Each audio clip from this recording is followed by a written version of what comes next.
The Trek Geeks and the Divine Treasure are proud to have Fansets as our presenting sponsor. Stay tuned for a special discount code worth 10% off your order at fansets.com. Fansets, our pins have character.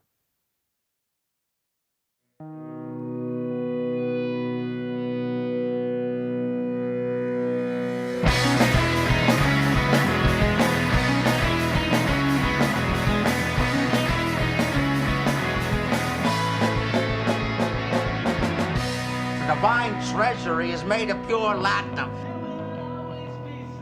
Wow, here we are back talking about collectibles again. And if you don't remember who we are, I am the vastly low caliber collector, Mike Bovia, and I am joined by my esteemed colleague, the man who has built the Enterprise D, Jamie Rogers. And Jamie, is it complete now, or is there one more pack? We're very, very close. The last pack got shipped out this week. I should be getting it shortly. It'll be a little piece where it's a second battery pack, and then it will be some decals. So fun times. And then I got to figure out what I'm going to do for a base, but almost there. 5 years in the making for this Enterprise D. 5-year mission. Yeah. There you go. Let's see. That is so different from when I was a kid and I would build a model, because when you did that, you could string it from your ceiling with fish line. I don't think that's going to work with this one. No, a little too much weight on the saucer section Yeah. and all those electrical packets. Well, anyway, our guest tonight is someone that we met way back at Mission Chicago back in 2022 while we were eating dinner. And during that conversation, we promised that we would have him on our show, and damn it, we keep our promises, even if they're 2 years overdue. So we welcome tonight Jeremy Larson. He is a director from Fametek Collectibles. So, Jeremy, how you doing? It's good to catch up with you. Oh, I'm good, Mike. I'm good. It's nice to get this going. It's definitely been a long time coming, and yeah, I was excited for it for the last 2 years. So here we go. I must say, Jeremy, I loved your T-shirt, your Chateau Picard T-shirt. So I think I might have gotten that at the show, to be honest. Yeah. Oh, it's very possible. There was a lot of stuff like that going around there. So, Jeremy, I wanted to ask you kind of what is, just for our listeners, what is Fametek specialize in? Well, it's first off, it starts for famous collectibles. So it's kind of pop culture, but more sci-fi. It's I think just a creation of all the different sci-fi dreams that we had when we were kids and trying to make things a reality. And I've done a lot of things before with other companies in electronics, and just decided why not do it for Trek and other things that I really love. So that's kind of where it got started, and it's just launched from there, and here we are. So you mentioned some other products beside Trek. What else are you guys dabbling in at the moment? Well, Doctor Who was our first license, and it's kind of a funny story how we even got into doing licensing. Our parent company is Massive Audio. We're an audio company. We make high-end speakers and amplifiers for cars and home and all that stuff. And every year at CES, you have to have a display car. So we always had a car, a Hummer, trike, all these things. And I decided one year to convince everybody to make a 6-foot remote-controlled Dalek with all of our speakers and amps built on it. And so we brought that to the show. And I mean, it was an awesome sight to behold. And it went totally viral. The BBC ended up seeing it, and they came to the booth and asked us if we wanted to make miniature versions of it. So that's how we got started making Daleks and TARDIS speakers. And maybe a year or two later, we were at one of the licensing shows and ran into it was CBS at the time before it was Viacom and then Paramount. But they liked what we were doing. We had the booth right next to them, and they saw the Dalek, and they're like, "Hey, can you do that for us too?" So that's how it got started, and just kept going from there. Awesome. So how about yourself? Like what moved you toward wanting to do something like this? Well, I mean, other than just kind of falling into it by luck, just really enjoying creating products. I've been a product manager for a really long time. I mean, it's always been things like accessories and speakers and just developing products and bringing them to market, seeing them on the shelf, and then being able to just do something that you really love is super rewarding. And all the detail that it takes to really make products like this that fans, obviously get upset when they're not accurate and when they're not true to form. So just having that challenge and being able to just keep pushing ourselves to make those kind of products that fans like, that's what really drove me to do it, and that's what keeps me doing it. So yeah, I think just having that product management background and into electronics and the sci-fi, it's just kind of all accumulated to this. All right. So Jeremy, if you could kind of tell me what's your favorite product that you like to kind of produce, would you say? Like, kind of where your heart kind of lies. I know for me, I like, I have certain things that are really close to my heart that I like collecting. So what is really close to your heart when it comes to what you guys like producing? Oh, the ships for sure. The ships are my favorite. They're definitely the hardest. But that's what I want to do more of. I mean, I have a whole agenda of different ships. We want to do the Voyager. We want to do Discovery. But I even want to do the Reliant. That's actually my favorite ship. So I think that hopefully next year we're really going to dive deep into that. And I think that's for the most part what people really love. I mean, we do, and I wouldn't say gimmicky stuff, but like the power banks and the QI chargers, those are really cool. I really love those products because they're unique and we can do so many different variations of them. But the ships just take a lot of work. So that's pretty much where I think we're gonna go more deep on in 2025.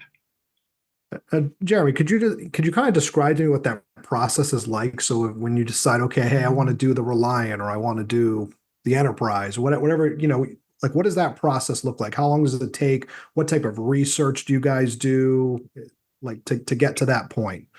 Well, luckily our designers that work with us are all just sci-fi geeks. We're just really all into models and ships and really love the old Eagle Moss collections and master replicas now. But obviously we have quite a big collection. So we obviously have that detail to look at because they do such a great job.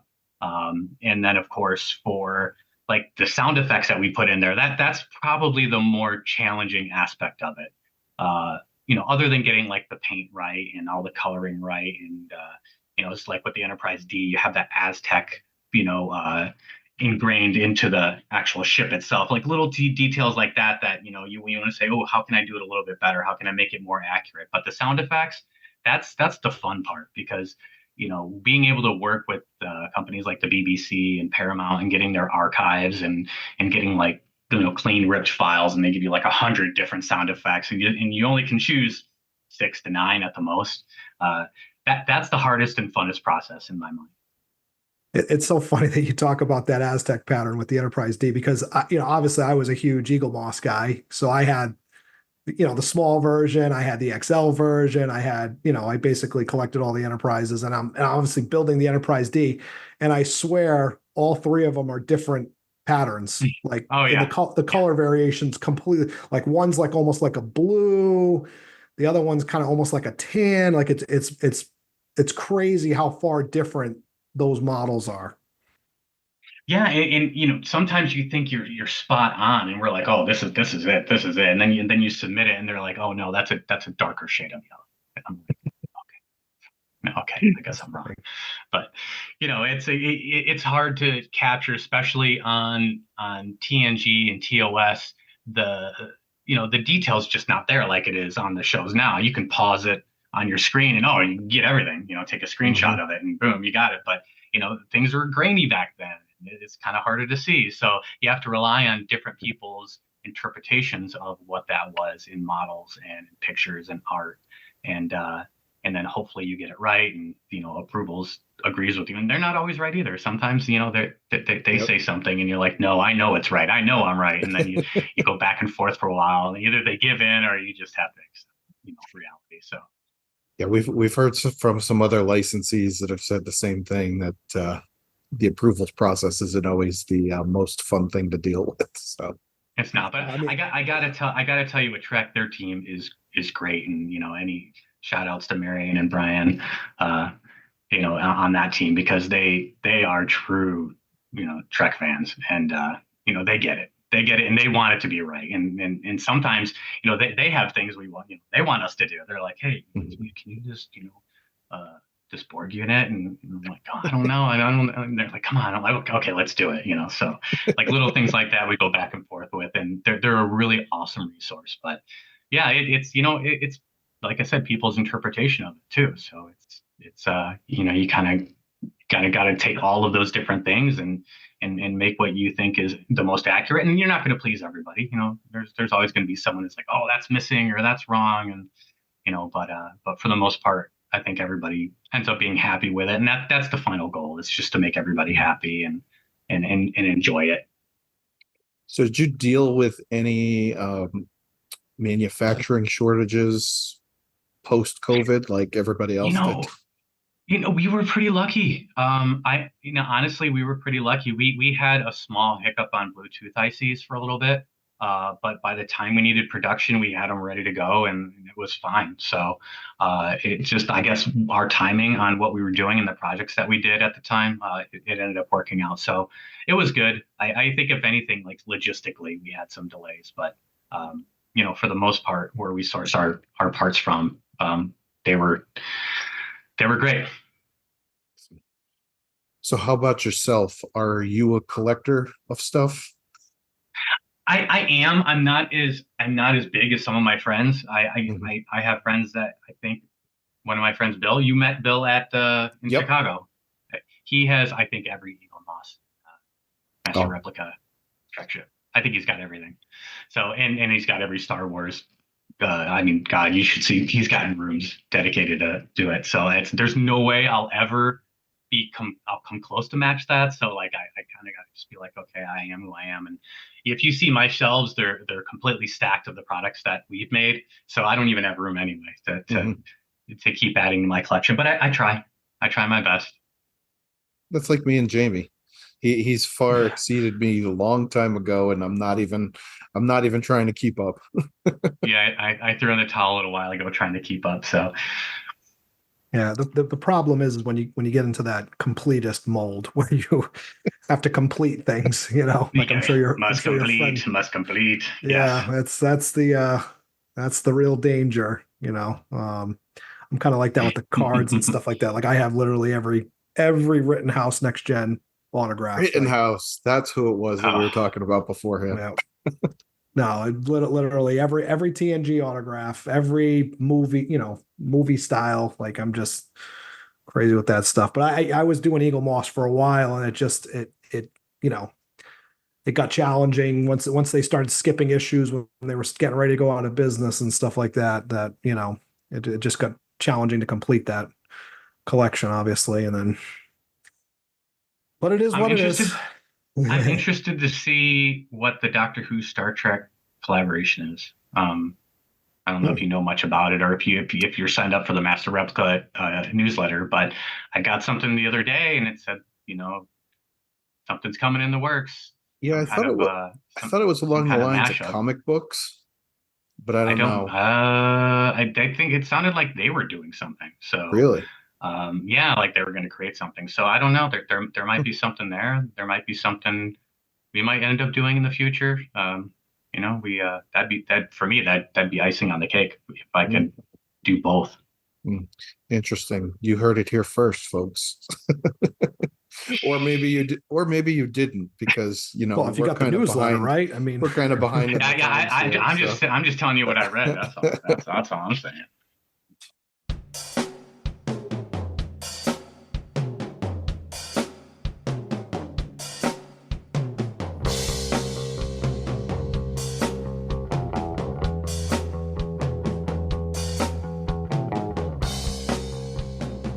All right.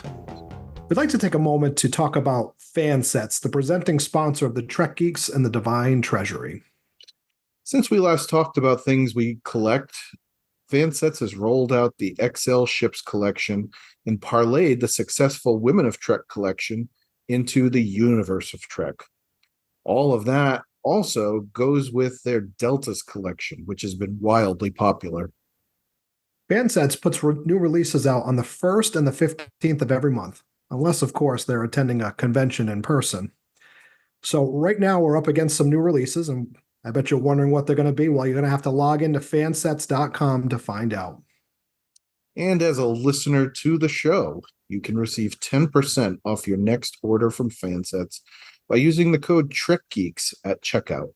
And remember that you receive free shipping in the US on orders $30 or more. Fansets. Our pins have character.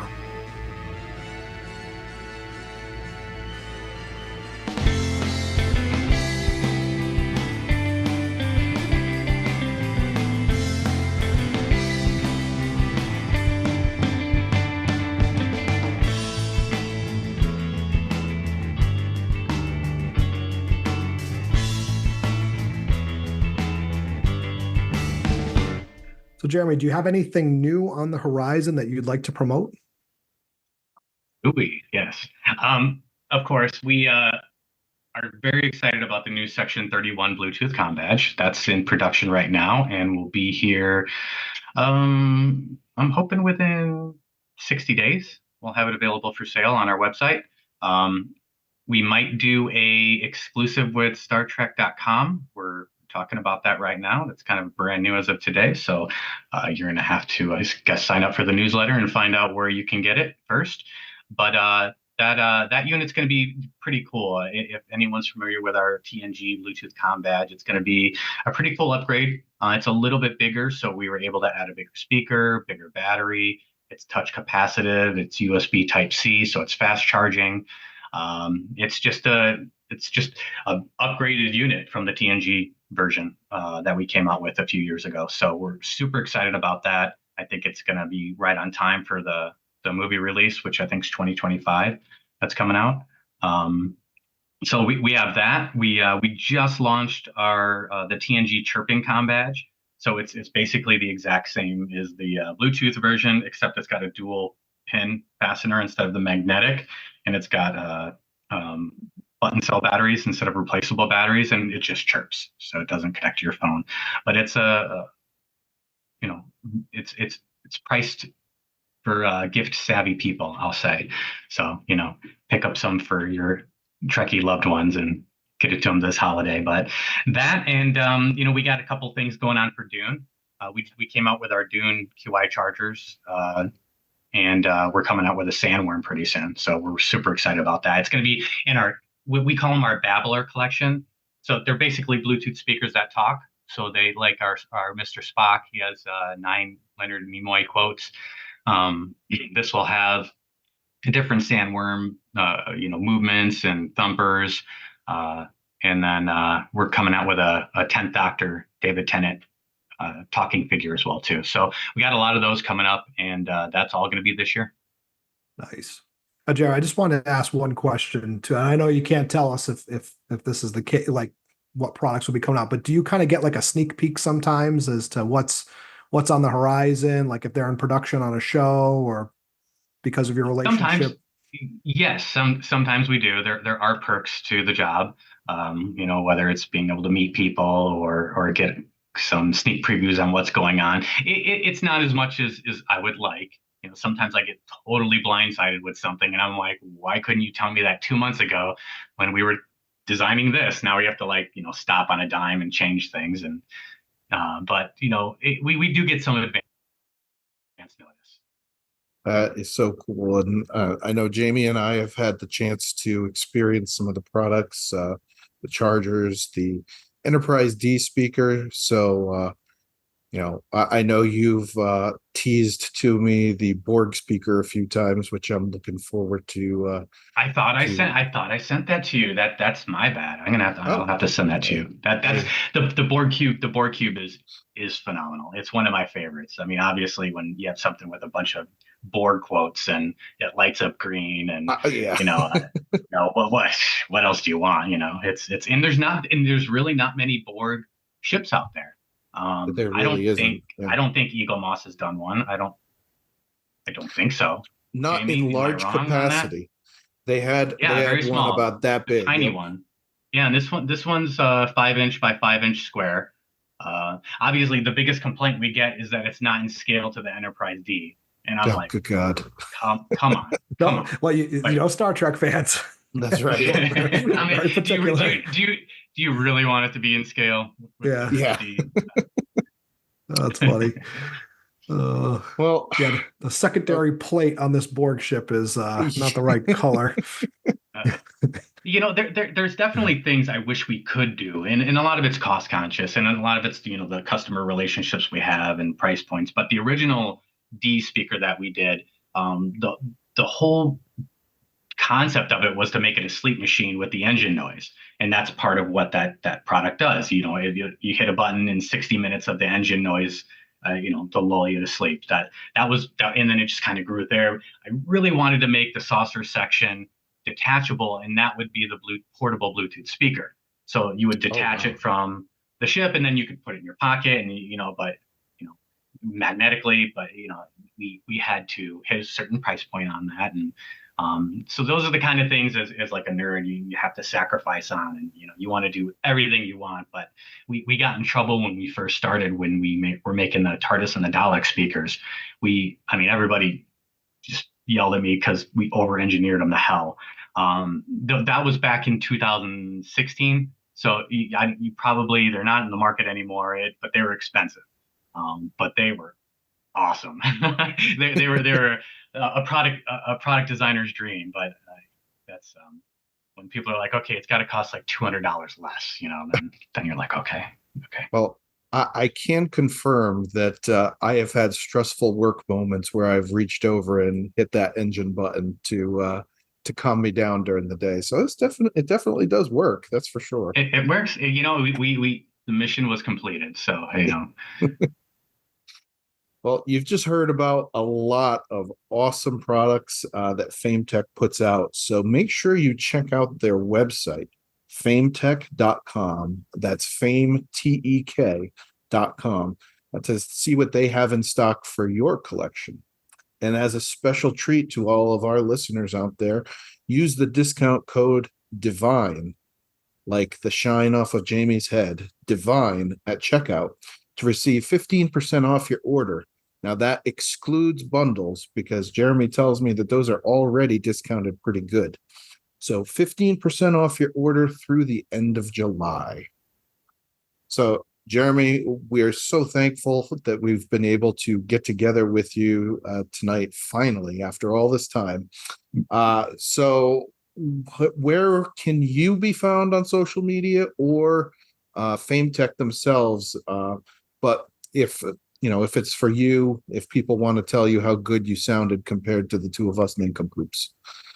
You know what? I won't lie. I patrol our social media pages. So if you post something on our Facebook page, I'm going to see it for sure, and I'll probably be the one replying to you for the most part. But it's just fametek.com/fametek.collectibles, or just search Fametek Collectibles and you'll find us.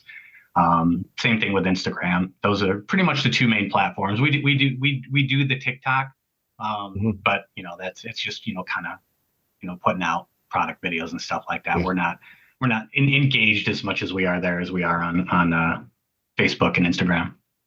That's the kids' game, and none of us here are kids anymore. So I'm raising one. I got one coming up, and me too. she's a big sci-fi fan already, so it's fun. Well, if you enjoy the Divine Treasury, you can subscribe to the podcast by searching for us on your favorite podcast app. You can also support the Divine Treasury and your other favorite shows on the Trek Geeks Podcast Network by supporting us on Patreon. Get access to unedited recordings of every episode on the network, as well as other exclusive content and so many other awesome perks. Now, I don't know about the awesome perks part because our latest patron email said that we were getting t-shirts that had Bill and Dan's face on it. So I don't know if that's a good perk, but That aside, if you would like to become a producer on the network or get access to the raw audio for this show, even though you haven't heard us for a while, head over to patreon.com/trekgeeks. No one talks Trek like we do. We'd also like to thank the band 5 Year Mission for allowing us to use their awesome music on this show. Collectors, listen up. They're writing a song for every episode of the original series. And these are not parody songs, but they're content that's based on the show itself. So go to 5yearmission.net and put some of those CDs in your cart, because we know in collecting, it's not about the downloadable content. It's about that real physical media. So pick up year 1, year 2, year 3, and year 4, as well as The Trouble with Tribbles and Spock's Brain. Make 5 Year Mission a part of your collection today. And I think I saw on Instagram they've started working on year 5 as well. I could be wrong. Maybe I'm not paying attention well, but I thought I saw that online. You are correct, my friend. All right. So something to look forward to. Just like something to look forward to with the Divine Treasury. On our next episode, we're going to take a look back on what's been going on with us two bozos and the collectibles world during our hiatus. Until then, this has been episode 26 of the Divine Treasury. The Divine Treasury, connecting through collecting.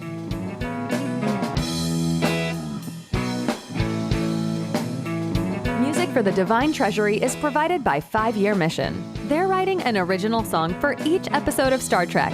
Hear more of their music at 5yearmission.net. The Divine Treasury is a production of Coconut Media Works. Executive producers Bill Smith and Dan Davidson. For more great Star Trek discussion, discover the other shows of the Trek Geeks Podcast Network at trekgeeks.com or find us in Apple Podcasts, Spotify, or your favorite podcast app.